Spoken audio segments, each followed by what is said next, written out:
നടത്തുന്ന ഇത്തരം റാത്തീബുകൾ, തങ്ങളുടെ പേരിൽ നടത്തുന്ന റാത്തീബുകൾ, അമ്രം തങ്ങളുടെ റാത്തീബുകൾ, ഇങ്ങനെയുള്ള എല്ലാ റാത്തീബുകളും എന്ന് പറഞ്ഞതിന്റെ പോസ്റ്റിൽ എന്ന് പറഞ്ഞതിന്റെ തഹത്തിലായിക്കൊണ്ട് നമുക്ക് പെടുത്തിയെടുക്കാൻ പറ്റും.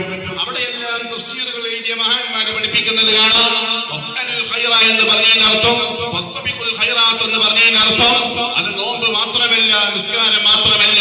കാരണം എന്തുകൊണ്ട്? പരിശുദ്ധമായ സൂറത്ത് മാഇദയിൽ നിസ്കാരം, നോമ്പ് എല്ലാം പറഞ്ഞതിന് ശേഷമാണ്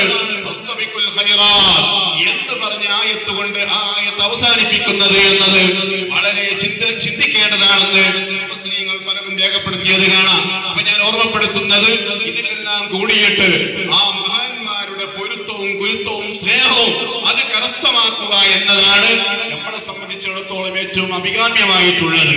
അല്ലാഹു ജല്ല ജലാലുഹു ആ മഹാന്മാരുടെ ബറക്കത്ത് കൊണ്ട് എല്ലാവിധ വിഷയങ്ങളിലും പ്രയാസങ്ങളിൽ നിന്ന് അല്ലാഹു നമ്മളെ സലാമത്ത് നൽകുമാറാവട്ടെ. ഇന്ന് മലപ്പുറത്ത് മരണപ്പെട്ടു പോയ സയ്യിദ് ഫഖറുദ്ദീൻ തങ്ങൾ ഇന്ന് രാവിലെ 7 മണിക്കാണ് നെടുമ്പാശ്ശേരിയിൽ ഇറങ്ങിയത്. അദ്ദേഹം മഞ്ചേരി അരീക്കോട് വീട്ടിലെത്തി ഭാര്യയോടും മക്കളോടൊക്കെ സംസാരിച്ചു, വെള്ളം കുടിച്ചു, അരിത്തിരി കഞ്ഞി കുടിച്ചു. ഉടനെ അസ്വസ്ഥതകൾ വന്നു. മഹാനവറുകൾ ഇന്ന് മരണപ്പെട്ടു പോയി. എന്റെ എളാപ്പയുടെ മരുമകനും കൂടിയാണ്. അല്ലാഹു ജല്ല ജലാലുഹു ഏകദേശം 45-50 വയസ്സിന്റെ അകത്തേ ഉണ്ടാവുള്ളൂ എന്നാണ് ഞാൻ മനസ്സിലാക്കുന്നത്. നല്ലൊരു സൗമ്യനായ, നല്ലൊരു മഹബത്തുള്ള, നല്ലൊരു മനുഷ്യനായിരുന്നു ബഹുമാനപ്പെട്ട സയ്യിദ് അവറുകൾ. 2 വർഷക്കാലം ഗൾഫിൽ പോയി നിന്ന് ഇന്ന് വീട്ടിലെത്തി ഒന്ന് സ്വസ്ഥമായി ഇരുന്ന് സംസാരിച്ചു കൊണ്ടിരിക്കുന്നതിന്റെ ഇടയിലാണ് ബഹുമാനപ്പെട്ട സയ്യിദ് അവറുകൾ മരണപ്പെട്ടു പോയത്. അല്ലാഹു അവിടുത്തെ ദർജ വർദ്ധിപ്പിച്ചു കൊടുക്കട്ടെ. വെള്ളിയാഴ്ച രാവ് അനുഗ്രഹീതമായ രാവായതുകൊണ്ട് അന്ന് മരിക്കുന്നവർക്ക് പ്രത്യേകതയുണ്ടെന്ന് മഹാന്മാര് രേഖപ്പെടുത്തിയിട്ടുണ്ട്. ആ കൂട്ടത്തിൽ അദ്ദേഹത്തിനെയും നമ്മളെയൊക്കെ പെടുത്തി നമ്മളിൽ നിന്നും വിട പറഞ്ഞു പോയ എല്ലാവരുടെയും ദർജ അല്ലാഹു വർദ്ധിപ്പിച്ചു തരുമാറാവട്ടെ. ജീവിച്ചിരിക്കുന്ന നമുക്കൊക്കെ ദീർഘായുസ്സ് ആഫിയത്ത് നൽകി അല്ലാഹു അനുഗ്രഹിക്കട്ടെ. ഊസിക്കും ബിദ്ദുആ. അസ്സലാമു അലൈക്കും വറഹ്മത്തുള്ളാഹി വബറകാതുഹു.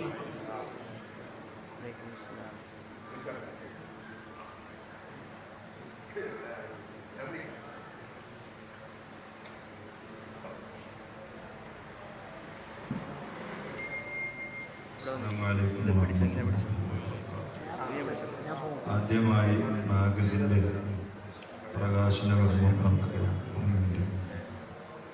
ബന്ധപ്പെട്ട പ്രസിഡന്റ്, സെക്രട്ടറിമാരെ ക്ഷണിക്കും. പ്രകാശനം ചെയ്യുന്നത് ബഹുമാനപ്പെട്ട ഡോക്ടർ താജുദ്ദീൻ മന്നാനി. മതപാണ്ഡിത്യത്തോടൊപ്പം ഉന്നത PhD കരസ്ഥമാക്കി കേരള യൂണിവേഴ്സിറ്റിയുടെ ഇപ്പോഴത്തെ അസിസ്റ്റന്റ് പ്രൊഫസറായി സേവനം ചെയ്യുന്ന താജുദ്ദീൻ മന്നാനി അവരുടെ ഈ മാഗസിൻ്റെ പ്രകാശനത്തിന് വേണ്ടി ക്ഷണിക്കുന്നു. അദ്ദേഹത്തെ സ്ഥാപനത്തിന് വേണ്ടി ബഹുമാനപ്പെട്ട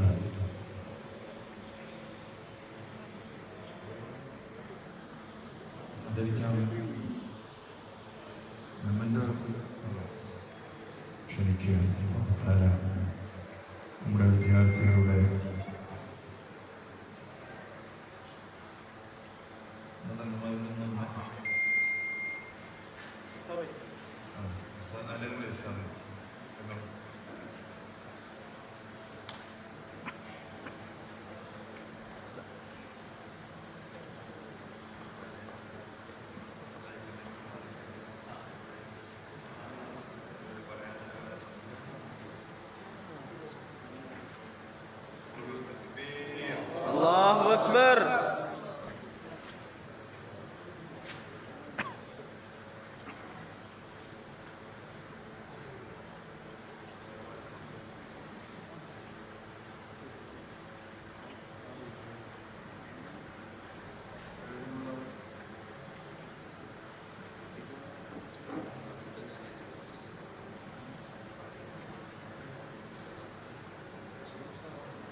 رب اشرح لي صدري ويسر لي أمري واحلل عقدة من لساني يفقه قولي واهد قلبي بحق سيدنا محمد صلى الله عليه وسلم.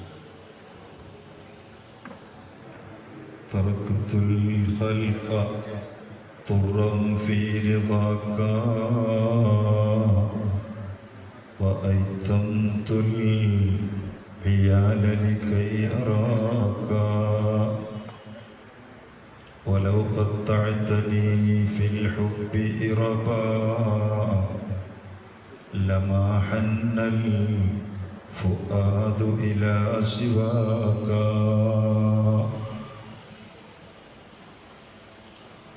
الراتب الرفاعية എന്ന നമ്മുടെ ഈ മജ്ലിസ് എല്ലാ വർഷവും ആശിമിയ സംഘടിപ്പിക്കുന്ന മജ്ലിസാണ്. നമ്മുടെ ആലപ്പുഴ നഗരത്തിലെ ഇമാമുമാരുടെ ആവശ്യപ്രകാരം അത്